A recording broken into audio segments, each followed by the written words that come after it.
మనతో పాటు Suman TV news chief editor Keshav గారు నమస్తే. నమస్తే. ఇది ఒక పెద్ద అపచారంగా భావించాలని చాలామంది హిందువుల మనోభావాలు దెబ్బతిన్నాయి. అంటే దాదాపు 30 సంవత్సరాల నుంచి ఉన్నటువంటి కంపెనీని పక్కన పెట్టి వేరే కంపెనీకి టెండర్ ఇచ్చి ఇది వాంటెడ్గానే చేశారా, లేదంటే అనుకోకుండా యాదృచ్ఛికంగా జరిగింది అనుకోవచ్చు?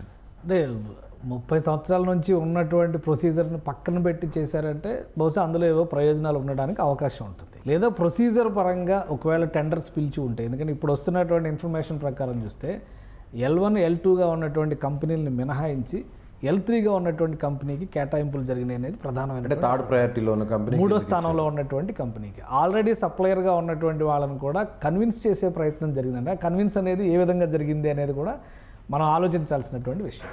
కాబట్టి ఇవన్నిటిని దృష్టిలో పెట్టుకొని తిరుమల అనగానే మనకి గుర్తుకొచ్చేది శ్రీనివాసుడు, లేదంటే 7 కొండలు, లేదంటే మెట్లదారి, అక్కడ ఉండేటువంటి వజ్ర వైడూర్యాలు కూడినటువంటి బంగారు ఆభరణాలు, ఇవి కాదు. తిరుపతి లడ్డు గుర్తొస్తుంది. ఆ దేవుడు గుర్తొస్తాడు. లడ్డు జియోగ్రాఫికల్ ఐడెంటిటీ తిరుమల దేవస్థానానికి ఒక రకంగా చెప్పాలంటే తిరుపతి లడ్డు. అసలు ఆయన పాపులర్ అయిందే లడ్డు ద్వారా.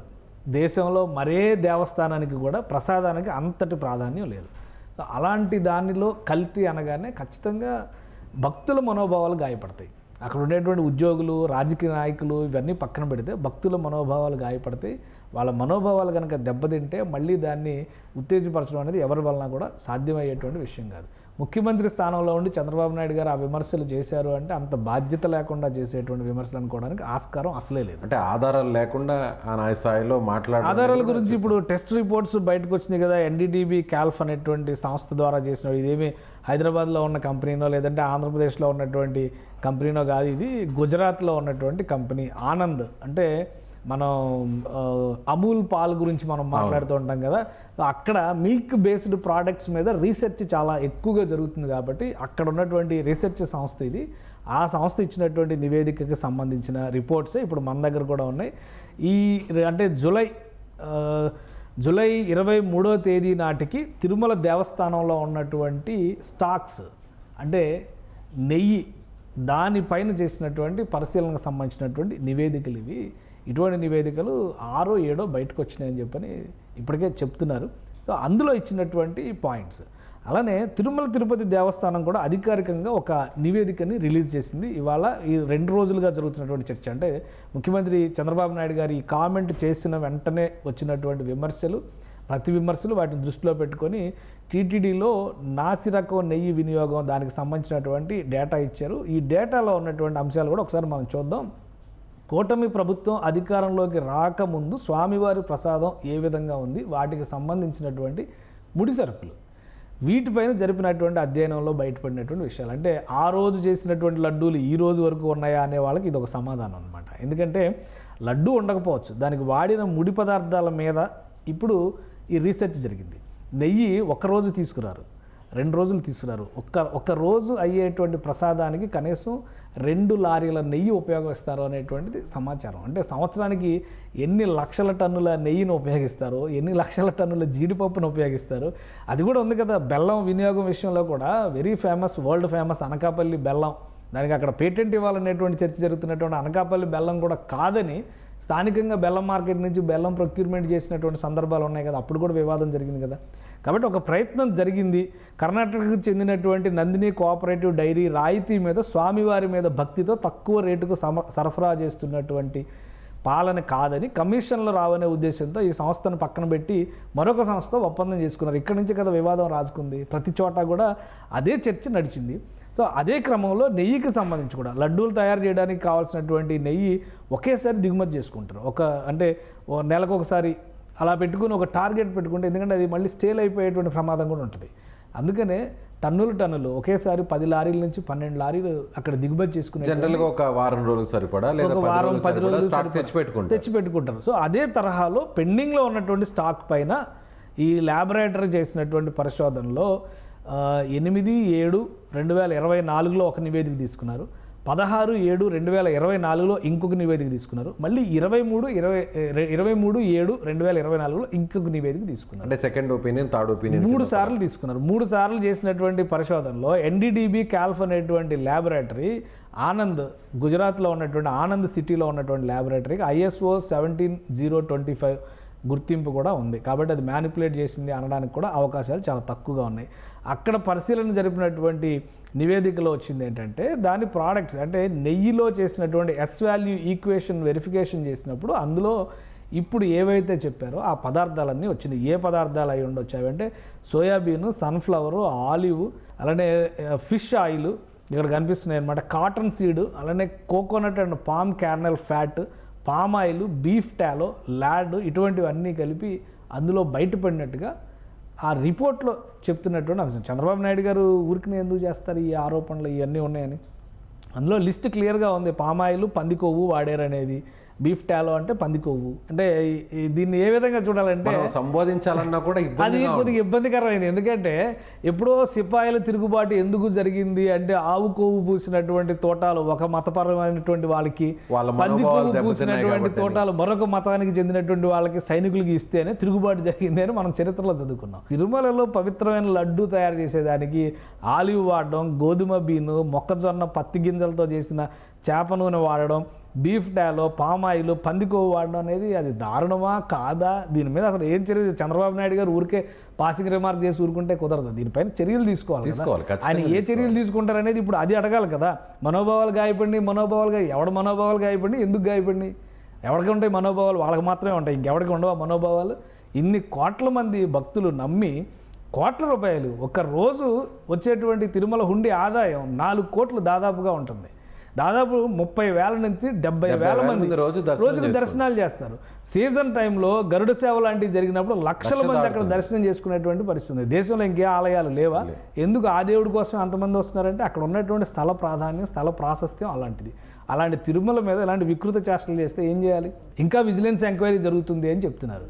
ఎప్పటివరకు జరుగుతుంది? 3 నెలలు అయింది గవర్నమెంట్ వచ్చి, 100 రోజులు సెలబ్రేషన్ చేసుకున్నారు. ఈ పాటికి చర్యలు తీసుకోవాలి కదా కారకులు ఎవరనే దాని మీద. ఇది చాలా ఇంపార్టెంట్ అంశం. ఖచ్చితంగా మనోభావాలన్నింటినీ పక్కన పెట్టి చూస్తే దేశానికి సంబంధించి, ముఖ్యంగా హిందూ మతానికి సంబంధించినటువంటి గౌరవానికి సంబంధించిన సమస్య ఇది. కానీ ఖచ్చితంగా ప్రభుత్వం రియాక్ట్ అవ్వాలి దీని మీద. గతంలో టీటీడీ చైర్మన్గా పనిచేసినటువంటి వైవి సుబ్బారెడ్డి చంద్రబాబు గారు చేసినటువంటి వ్యాఖ్యల మీద ఆయన వెంటనే కూడా ఆయన కౌంటర్ కూడా వేశారు, సవాల్ కూడా విసిరారు. మీ ఫ్యామిలీతో వచ్చి మీరు అక్కడ దేవుడి ముందు ఈ ఆరోపణలు చేశాను, ఇవి నిజం నిరూపించడానికి సిద్ధంగా ఉన్నాను, మీరు ఫ్యామిలీతో వస్తారా? ప్రమాణం చేయడానికి నేను కూడా నా ఫ్యామిలీతో వస్తానని ఒక సవాల్. ఇప్పుడు టీటీడీ చైర్మన్గా సుబ్బారెడ్డి గారు చేశారా? ఆయన భార్య, పిల్లలు, ఆయన కుటుంబం మొత్తం చేశారా? ఇప్పుడు అది నిజాయితీ నిరూపించుకోవాల్సిన బాధ్యత ఎవరి మీద? ఆయన గతంలో ఆయన హయాంలో జరిగింది కాబట్టి. అదే సుబ్బారెడ్డి గారు చైర్మన్గా ఉన్నప్పుడు సుబ్బారెడ్డి గారి కుటుంబం, భార్య, పిల్లల ప్రస్తావన ఎందుకు వస్తుంది? ఆయన చేసినటువంటి విమర్శే సరిగా లేదు. చంద్రబాబు నాయుడిని టార్గెట్ చేస్తూ ఆయన చేసినటువంటి ట్వీట్ చూస్తే చాలా క్లియర్గా అర్థమైపోతుంది. చంద్రబాబు నాయుడు గారి వ్యక్తిత్వం గురించి మాట్లాడాల్సినటువంటి సందర్భం కాదు.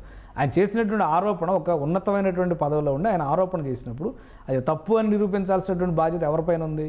ముందు ఆయన మాట్లాడాలి కదా. నేను నా కుటుంబంతో వస్తాను, ఏం చేస్తారు? కుటుంబంతో వచ్చి తగలేసుకోండి, ఎవరికి కావాలి? అది కాదు కదా. ఒక మతానికి సంబంధించినటువంటి ప్రత్యేకని 1000 సంవత్సరాలుగా బ్రిటిష్ వాడు కూడా ముట్టుకోలేనటువంటి ఒక దేవస్థానాన్ని మంట కలుపుతున్నటువంటి పరిస్థితిని ఈరోజు మనం చూస్తున్నాం. దానికి కదా సిగ్గుపడాల్సింది. అది మానేసి కుటుంబంతో రండి, మీరు ప్రమాణం చేస్తారా, మీరు ప్రమాణం చేస్తే ఏమైంది? బుగ్గి అయిపోతారా? కాలిపోయి మసి అయిపోతారా తప్పు చేస్తే? అంటే దీన్ని కూడా రాజకీయ కోణంలో వాడుతున్నారు. ఇది రాజకీయ కోణం కాకుండా ఎందుకు మనం మాట్లాడాలి? ఇది రాజకీయ కోణం మాట్లాడకూడదా? ఇది రాజకీయ కోణం కాదా? చంద్రబాబు నాయుడు గారు విమర్శ చేస్తే అది రాజకీయ కోణమా? సుబ్బారెడ్డి గారు విమర్శ చేస్తే అది రాజకీయ కోణం కాదా? ఎంత దిక్కుమాలిన దివాలాకోరు రాజకీయం ఆంధ్రప్రదేశ్లో నడుస్తుందంటే రాష్ట్రం కానీ, దాని భవిష్యత్తు కానీ, రేపొద్దున ఇవ్వబోయేటువంటి తరాలకు మనం ఏం సందేశం ఇస్తున్నాం అనేటువంటి స్పృహ కూడా లేకుండా రాజకీయాలని దౌర్భాగ్యకరమైనటువంటి స్థితికి దిగజార్చారు. ఇప్పటికైనా మారాలి. ఎందుకంటే జనం కాల్చి వాత పెట్టారు, చెప్పుకోలేని చోట వాత పెట్టారు. అది తెలుసుకొని రియలైజ్ అవ్వాలి. అది మానేసి ఇంకా విమర్శలు, ప్రతి విమర్శలు ఇంకా చేస్తూ పోతే పుట్టగతులు ఉండవు. వెంకటేశ్వర స్వామికి సంబంధించి చాలా సందర్భాల్లో మనం చర్చించి ఉండొచ్చు. ఆయన గురించి 7 కొండలు ఎందుకు 2 కొండలు అంటే ఏం జరిగిందో చూసాం. 1000 కాళ్ళ మండపాన్ని ఈ పక్క కాదు ఆ పక్కకు జరుపుదామని మహాద్వారం నిర్మాణం చేస్తానని చెప్పి చంద్రబాబు నాయుడు గారు మార్పులు చేర్పులు చేస్తే ఆ తర్వాత ఏం జరిగిందో కూడా చూశారు. కాబట్టి వెంకటేశ్వర స్వామికి, ఆ స్థలానికి, అక్కడ ఉన్నటువంటి స్వరూపానికి ఒక శక్తి ఉంది. అందుకే ఇన్ని కోట్ల మంది 1000 సంవత్సరాల పైగా కొలుస్తున్నారని చారిత్రక ఆధారాలు ఉన్నాయి. 1000 సంవత్సరాల పైగా కొలుస్తున్నటువంటి ఒక కంటిన్యూస్ వర్షిప్ అనేటువంటి ప్లేసెస్ మన దేశంలో ఉన్నాయి చాలా తక్కువ. ఎందుకంటే పురాతన కాలంలో రాజులు ఉపయోగించినటువంటి ఆలయాలు కాలగర్భంలో కలిసిపోయి ఉండొచ్చు, మళ్ళీ వాటిని పునరుద్ధరించి ఉండొచ్చు. కానీ అది కొనసాగింపుగా జరుగుతున్నటువంటి చెక్కు చెదరకుండా దేవస్థానం అలాగే ఉంటుంది. అది చాలా అత్యంత ముఖ్యమైనది. కలియుగ దైవం కింద చెప్పేటువంటి వెంకటేశ్వర స్వామి ఆలయం. అలాంటి పవిత్రతకు భంగం కలిగిందంటే బాధ్యత లేని విమర్శలు ఏంటి? చంద్రబాబు నాయుడు గారు దృష్టిలో పెట్టుకుని లేదా ఆయన టార్గెట్ చేస్తూనే చేసేటువంటి విమర్శ. ఈరోజు రిపోర్ట్ వచ్చింది, ఈ రిపోర్ట్కి ఏం సమాధానం చెప్తారు? అది కదా చెప్పాల్సింది. అసలు కాంట్రాక్టర్ని ఎందుకు మార్చావు నువ్వు? ఫస్ట్ దానికి సమాధానం చెప్పాలి కదా. వేలం పాట పాడినట్టుగా దేవుడిని చూస్తానికి 1000 రూపాయలు ఎందుకు, 10,000 పెట్టండి, 15,000 పెట్టండి అన్న రోజునే ఆ రోజు ఆ గౌరవ ప్రతిష్టలన్నీ కూడా మంట కలిసిపోయినాయి దేవాలయానికి సంబంధించి.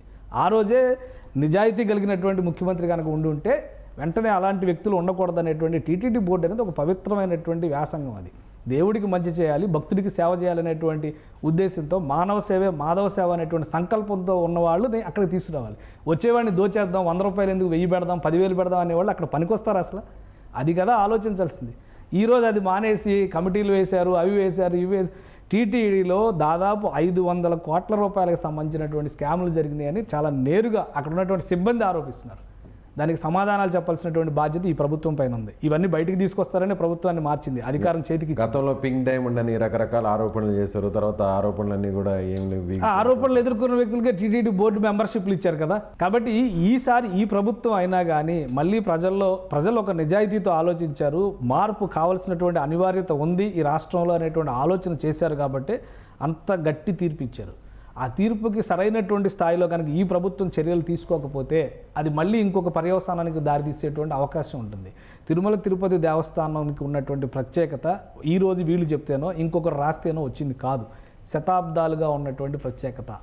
ఏకంగా 1000 సంవత్సరాలు, ఒక సహస్రాబ్ది పాటు ఆ చరిత్రకు సంబంధించినటువంటి ఆధారాలు ఉన్నాయి. మహారాజులు, చక్రవర్తులు, శ్రీకృష్ణదేవరాయలు లాంటి వారు, బ్రిటిష్ సామ్రాజ్యం కూడా కనీసం ముట్టుకోలేనటువంటి స్థితిలో ఆలయానికి సంబంధించినటువంటి ప్రక్రియలు, పరంపరలు యథాతథంగా కొనసాగుతూ వస్తున్నటువంటి సంప్రదాయం అక్కడ ఉంది.